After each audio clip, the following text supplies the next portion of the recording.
The first time I met Nancy, she stood on the cracked sidewalk outside my new house, wearing a pastel cardigan and sunglasses too large for her narrow face.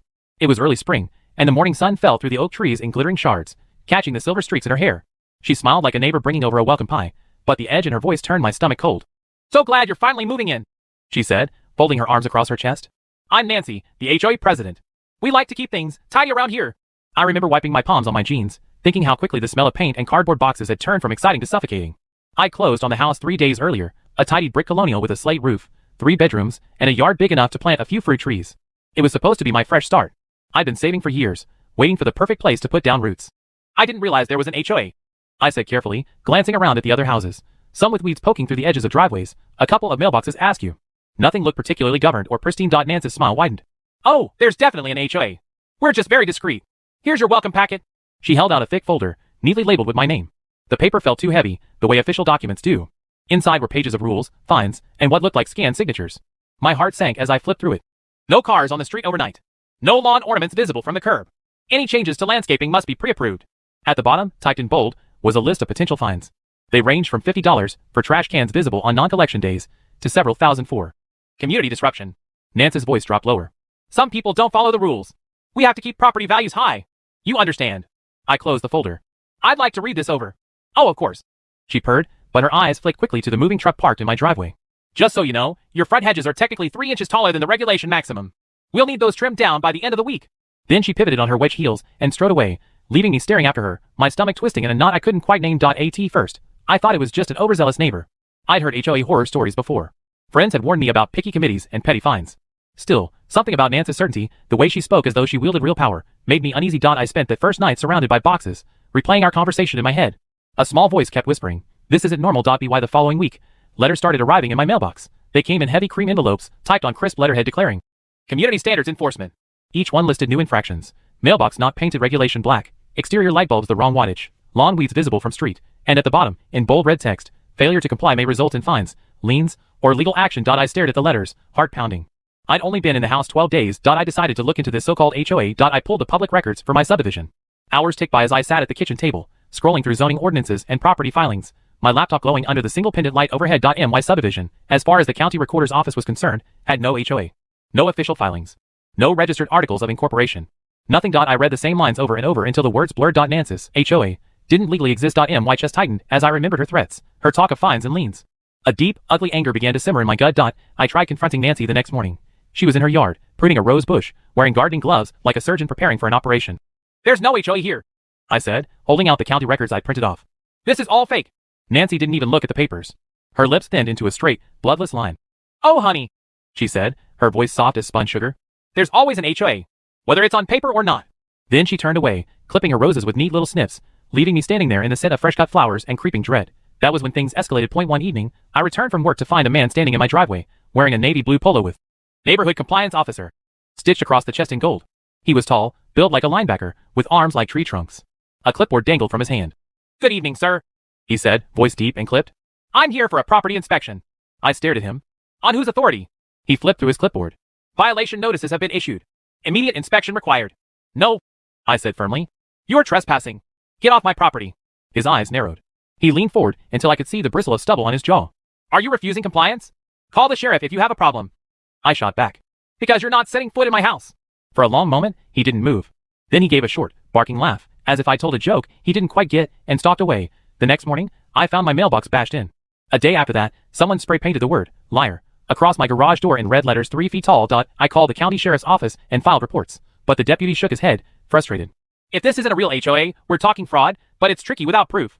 People like this, they're slippery. Keep records. Document everything."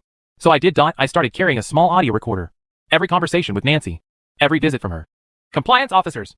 Every note slipped under my door. At night, I sat at my table, documents spread around me like a detective building a case file. I tracked down neighbors who'd lived there longer.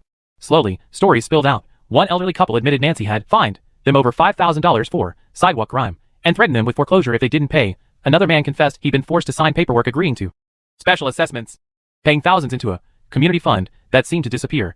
They all said the same thing. "We thought we had no choice."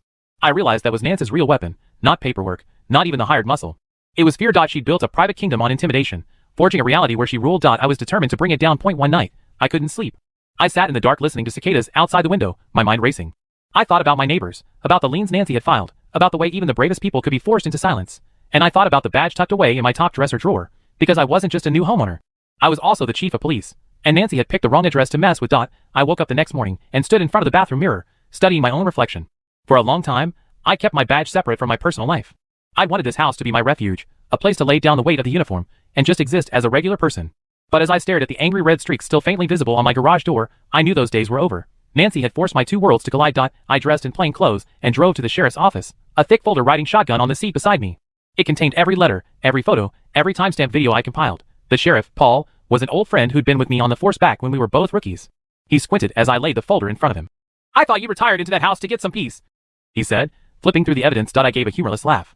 "So did I." He kept turning pages, his brow furrowing deeper. "Christ, she's running this like an organized crime racket." "She is," I said, "and she's good at it." Paul shook his head. "Fake HOAs aren't new. But this is next level. Enforcement goons? Forged liens? This is RICO territory. That's why I need help," I said. "I can't just arrest her on trespassing. We need solid proof of fraud, conspiracy, intimidation, maybe even financial crimes." Paul leaned back in his chair. "All right, let's take this seriously." Within days, we formed a small task force, operating quietly. We didn't want to spook Nancy into disappearing. We began pulling records from county offices, digging through years of property filings. Patterns emerged fast. Nancy had been filing liens on properties for over a decade, always under different corporate names that barely existed on paper. She'd forged signatures from homeowners claiming they'd agreed to special assessments. She collected tens of thousands in dues and violation fees, funneling the money into bank accounts tied to shell corporations. Worse, some of the liens had been used to push people out of their homes. Several houses had changed ownership under suspicious circumstances. We found deeds transferring property for pennies on the dollar to LLCs with names like Evergreen Asset Holdings and Prime Urban Renewal, all with mailing addresses pointing back to rented mailboxes in strip malls 2 towns over. I felt my blood run cold. This wasn't some bored suburban tyrant enforcing lawn-length rules. This was organized theft. Paul and I sat in his office one night long past closing time, pizza boxes scattered around us, as we pored over bank records and scanned through phone logs. "Look at this," Paul said, tapping the screen. "Transfers from Nance's HOA account into a personal account labeled Co." She doubled down on her tactics, sending new letters marked final notice in bright red ink. A few neighbors buckled under the pressure, paying fines they didn't owe. Others refused to speak to me at all, terrified they'd be targeted next. One morning, I heard a knock and opened my door to find Mr. Henderson, a retired Navy chief who lived 4 doors down, standing there trembling. "They just served me papers," he whispered. "Said they're foreclosing on me for unpaid dues. $20,000. I've never missed a mortgage payment in my life." I led him inside, offered him coffee, and examined the papers. They were expertly forged, legal-sounding language, official-looking stamps. But the filing codes didn't match any real court docket. I stared at Henderson, fury rising. "You're not losing your house. Not on my watch." He nodded, voice breaking. "Thank you, Chief." But that was the day I realized Nancy was escalating fast. She was trying to force people out. I decided to push back publicly. The next HOA community meeting. Nancy rented a room at the local rec center. Rows of folding chairs faced a folding table, with a plastic banner behind it reading, "Neighborhood pride and safety." I slipped in quietly, wearing jeans and a ball cap, watching as neighbors filed in, glancing nervously at the security men stationed near the door. Nancy took the mic, all smiles. "Good evening, neighbors.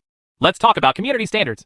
Then she launched into a speech about preserving property values, eliminating non-conforming elements, and ensuring compliance through decisive action. She kept glancing around the room, as if daring anyone to challenge her. When she opened the floor for questions, I raised my hand. Nancy's smile faltered for a split second. "Yes, you." I stood slowly. "I'm curious. Could you tell me when this HOA was legally established? I've searched the county records. I can't find a single filing." The room fell dead silent. Nancy cleared her throat. "We operate under a private community charter. Residents agree to abide by it." I shook my head. "Funny, because the county says this subdivision has no HOA. So any liens, fines, or legal threats you've issued are meaningless. Possibly criminal." A ripple of shocked murmuring rolled through the crowd. Nancy's eyes flashed. "You're creating confusion. We're just trying to keep the neighborhood safe." "Safe from what?" I shot back. "Lavender plants? Front door colors? Or homeowners who won't pay extortion money?" Nancy tried to cut me off. "This is not the place. It's exactly the place," I said. "I'm chief of police, and I've been investigating you for fraud, impersonation of public officials, and criminal conspiracy." A collective gasp swept the room. Nancy dropped the microphone. Her lips moved, but no sound came out. Her eyes darted around the room, searching for the exits. Then one of the so-called compliance officers lunged forward. He grabbed my arm, trying to pull me aside. "Step outside, Chief. Now!" I twisted out of his grip, snapping my badge into his face. "Touch me again, and you'll be under arrest for assaulting a police officer." A second man rushed toward me. Paul stepped in from the side, weapon holstered but hand resting on the grip.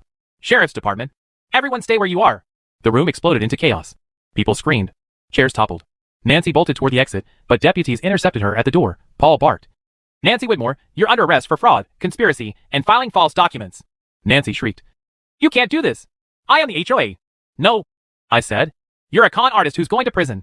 As deputies cuffed her, neighbors stood stunned, staring at me. Some began clapping slowly, then faster, until the room echoed with applause. But even as Nancy was led away, I felt a chill skitter down my spine, because in the days to follow, as we unraveled Nance's paper trail, we discovered something far bigger lurking in the shadows. Nance's trial became a spectacle. By early spring, the courthouse steps were packed with reporters. Photographers crowding close enough to fog the glass doors with their breath. News vans lined the curb, satellite dishes spinning skyward like flowers seeking the sun. Inside, the courtroom was tense. Neighbors I'd known for years sat on wooden benches, leaning forward in silence. A few wore no more fake HOAs buttons pinned to their jackets. Nancy sat at the defendant's table in a charcoal suit, her hair pulled back so tightly it looked painful. Her expression flickered between defiance and a brutal composure, as though she still half believed she could talk her way out of this. The prosecution presented evidence for days.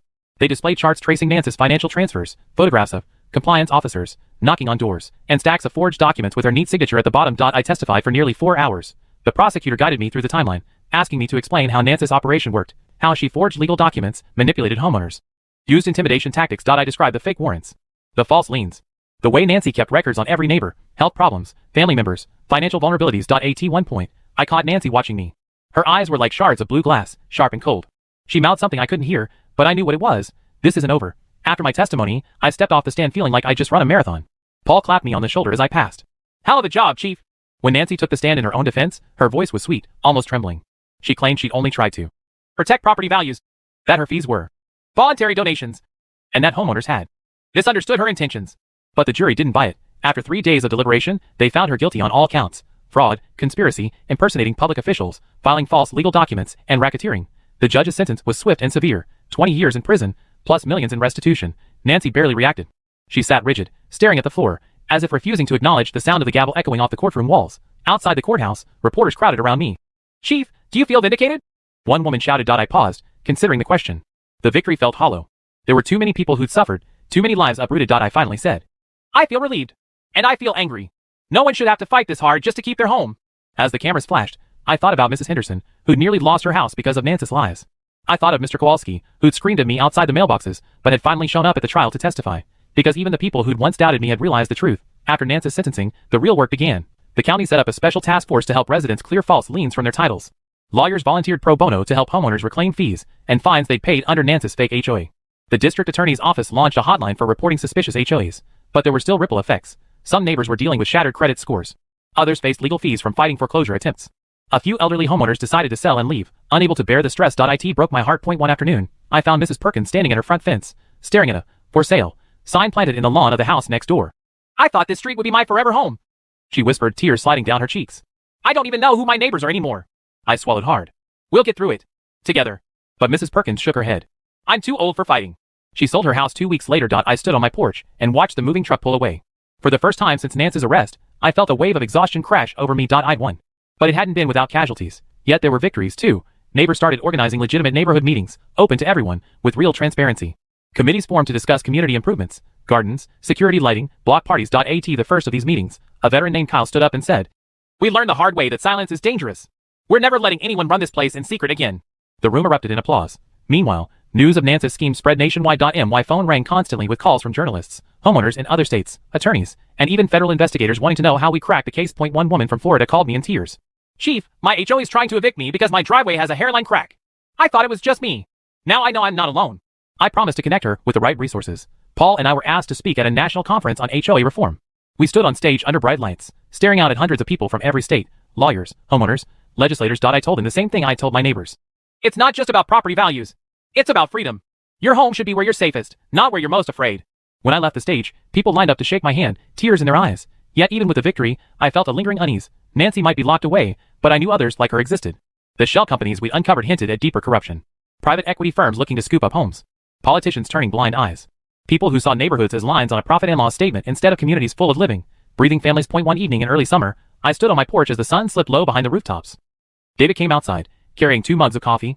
You look a million miles away. I took the mug, wrapping my hands around it. Just thinking how close we came to losing everything. How easily it all happened. David stared out at the street. Do you ever wish we just paid the fines and stayed quiet? I shook my head. No, because it wouldn't have stopped there. Once you give in, they just push for more. He nodded, a long silent moment passing between us. Then he said, So what now? I took a deep breath. Now we watch. We talk to our neighbors. We teach people how to check records, question authority, ask for proof. We keep the light shining. David smiled faintly. You sound like you're running for office. I laughed. God, no. I'm too tired for that. But the truth was, my phone kept ringing with people begging me to consider public office, to help change the laws, so what happened in my neighborhood couldn't happen anywhere else. I wasn't sure what my future held. But I knew one thing. I'd never again assume my neighborhood was safe simply because it looked quiet. The lavender I'd planted bloomed bright purple, under the porch railing, bees drifting lazily from flower to flower.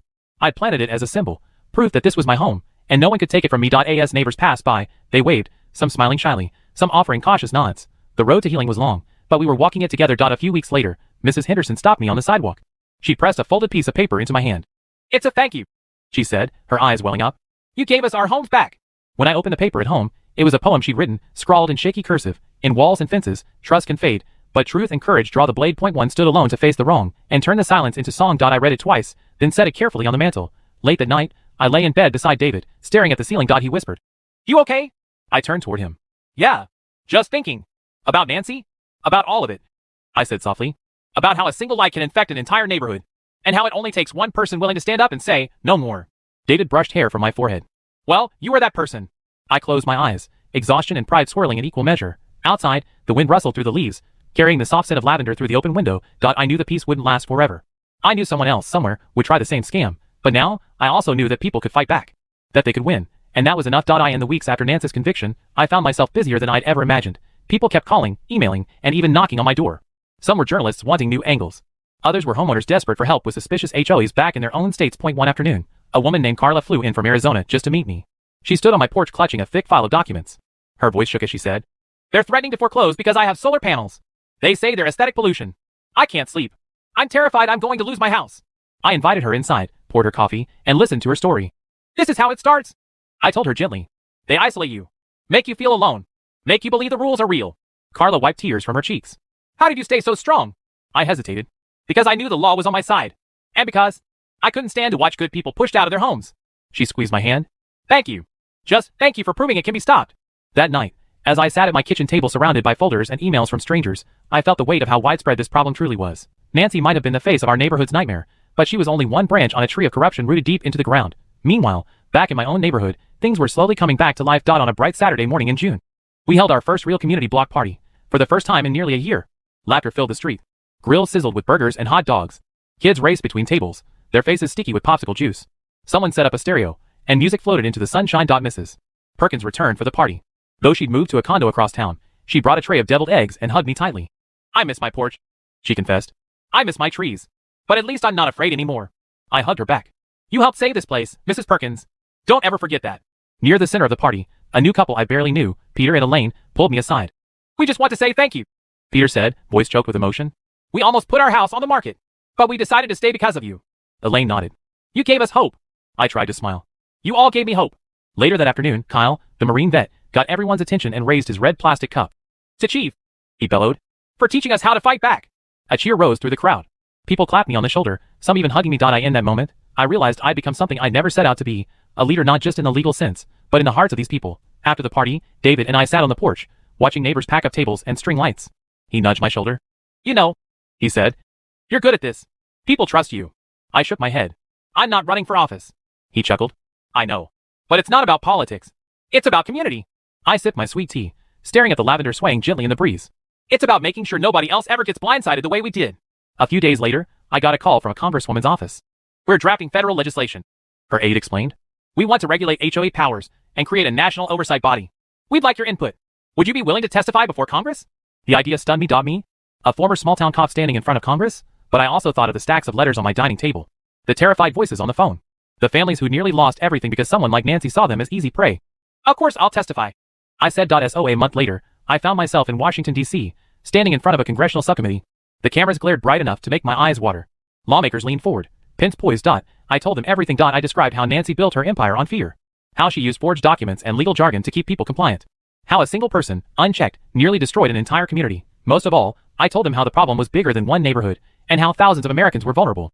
"We cannot let private organizations act as shadow governments," I said. "Homeowners deserve protections. They deserve due process. They deserve to feel safe in their own homes." When I finished speaking, the room burst into applause. After the hearing, several lawmakers came over to shake my hand. One older senator with hair like white cotton squeezed my fingers and said, "You've done your country a service, son." Walking back to my hotel, I felt taller than I had in months. Back home, neighbors followed the hearings on TV. They left notes on my porch. "You spoke for all of us. You're our hero. Thank you for saving our neighborhood. But I didn't feel like a hero. I felt like a man who'd been forced to fight for something that should never have been threatened in the first place. One quiet evening, David and I took a long walk through the neighborhood. The air was warm, filled with the scent of blooming magnolias. Kids were chasing fireflies across lawns. David slipped his hand into mine. "I'm proud of you," he said simply. I squeezed his fingers. "I'm proud of all of us." We stopped near the community entrance, where the neighborhood sign used to stand. Nancy had once tried to demand new beautification fees to replace it. Now the sign lay gone, the ground bare, awaiting a new plaque. Cal had proposed a new inscription. "This neighborhood belongs to its people." I nodded at the empty space. "I like that." David grinned. "Yeah. No mention of lavender plants required." I laughed. "That's optional." In the weeks that followed, I kept working with national groups, helping draft model HOA laws. I spoke at town halls and legal seminars. People kept asking me how to spot scams, how to protect their neighbors. Every time I told them the same thing. Don't ignore your instincts. If someone uses fear to control you, start asking questions. And never, ever stand alone. Late one night, I sat by the window, watching the breeze ripple through the lavender in my yard. I thought of Nancy's smug smile the first day I met her, and the cold shock in her eyes when the handcuffs closed. We'd survived. But I knew there would always be another Nancy out there. I'd be ready. Because home isn't just a building. Home is freedom. And it's worth defending, every single time. Summer stretched into golden weeks of warm breezes and long dusks.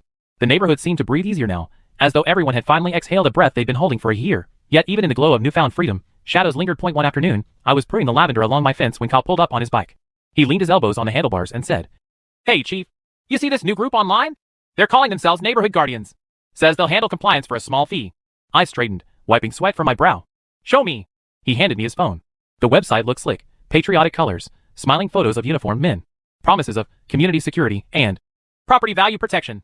I scrolled to the bottom and froze. The company's address was a mailbox rental in another county. The About Us section listed fake names I recognized from Nance's documents. I felt my pulse thump in my ears. "They're already trying again," I muttered. Kyle frowned. "Should we tell the neighborhood?" I met his eyes. "Absolutely. And we're going to shut them down before they get their hooks into anyone else." That night, I wrote a neighborhood-wide email warning people about the scam. "If anyone knocks on your door asking for compliance fees, call me immediately." Neighbors flooded my inbox with replies. "Thanks, Chief. I'll keep watch." Not in our neighborhood again. I realized in that moment that our community had transformed. People weren't passive anymore. They were vigilant, and that was the real victory. Meanwhile, the national momentum kept building. The congresswoman who'd invited me to testify sent me a personal note. "Your words are helping shape new legislation. We're fighting for mandatory financial audits, limits on HOA powers, and a national database to expose scams." I folded the letter carefully and tucked it into a drawer alongside other mementos from this fight. One morning, I woke up to find my face on the cover of a homeowners' rights magazine. The headline read, "The Chief Who Stood His Ground." David waved it at me over breakfast. "Look at you, neighborhood celebrity." I rolled my eyes. "I'm just glad people are paying attention." He grinned. "You look good in print." But behind the humor, I knew the exposure was double-edged. Some messages were threatening. "Mind your business. You're making trouble for people who know how to make it worse." I forwarded every threat to Paul. He insisted on installing new security cameras around my house, just in case. Late at night, I sometimes lay awake listening for unfamiliar footsteps on gravel, but I wasn't afraid. Not anymore. Because I'd learned that secrecy is the real weapon of bullies. Once exposed to daylight, their power shrivels. One blazing August afternoon, the neighborhood gathered again, this time for the dedication of a new community sign. Neighbors clustered under canopies, sipping lemonade as Kyle, standing on a folding chair, unveiled a plaque. "This neighborhood belongs to its people." The crowd erupted into cheers. Kids waved little American flags. Mrs. Perkins wept quietly, dabbing her eyes with a tissue. I glanced around, stunned by how much had changed. The same people who'd once hidden behind closed blinds were now hugging each other, laughing in the sunshine. As I stood there, David nudged me. "You know what that sign means, right?" I raised an eyebrow. "What?" He smiled. "It means Nancy didn't win." I nodded slowly. "No, she didn't." After the ceremony, people milled around, chatting in clusters. Kyle walked over and clapped me on the shoulder. "You're not just the chief anymore, man. You're the symbol of this neighborhood." I shook my head. "I'm just a guy who planted lavender and didn't want to pull it up." He laughed. "Sometimes that's all it takes." That evening, David and I sat on the porch, sipping sweet tea. Crickets sang in the twilight. He rested his head on my shoulder. "You think it's really over?" I sighed. "No. Scams like this never truly end. But now we know how to spot them. And we know we're stronger together." He tilted his head. "So what happens next?" I gazed at the lavender, nodding gently in the breeze. "We keep watch. And we help other people fight back." And that's what we did. Over the next few months, I helped homeowners in 3 different states expose shady HOA practices. I flew out to a small town in Georgia to speak at a town hall, where a woman hugged me so tightly I thought my ribs might crack. "You saved us," she whispered. "They were going to take our homes." Each news story made me angrier and prouder. Because people were no longer rolling over. They were fighting back. One crisp September morning, as autumn leaves began drifting across the lawns, I received a package in the mail. Inside was a small, carved wooden plaque, "For the Chief Who Saved Our Homes." Beneath it, dozens of neighbors had signed their names in permanent marker. I held it in my hands for a long time. David leaned over my shoulder and whispered, "Told you you're a hero." I set the plaque on the mantel, next to Mrs. Henderson's poem. Because despite everything, the sleepless nights, the threats, the heartbreak of neighbors moving away, I knew we'd done something lasting. We'd proven that one voice can echo loud enough to shatter silence. and that a neighborhood isn't defined by fences, or rules, or power-hungry people in pastel sweaters. It's defined by people who refuse to surrender. That night, I stood in the yard under the stars, inhaling the scent of lavender. Drifting in cool air. I thought about Nancy. About the people like her waiting in the shadows, looking for the next neighborhood to devour. And I thought about my neighbors, laughing and talking under strings of lights. We faced down darkness. And we were still here. I closed my eyes, and whispered into the night, not in this neighborhood. Not ever again.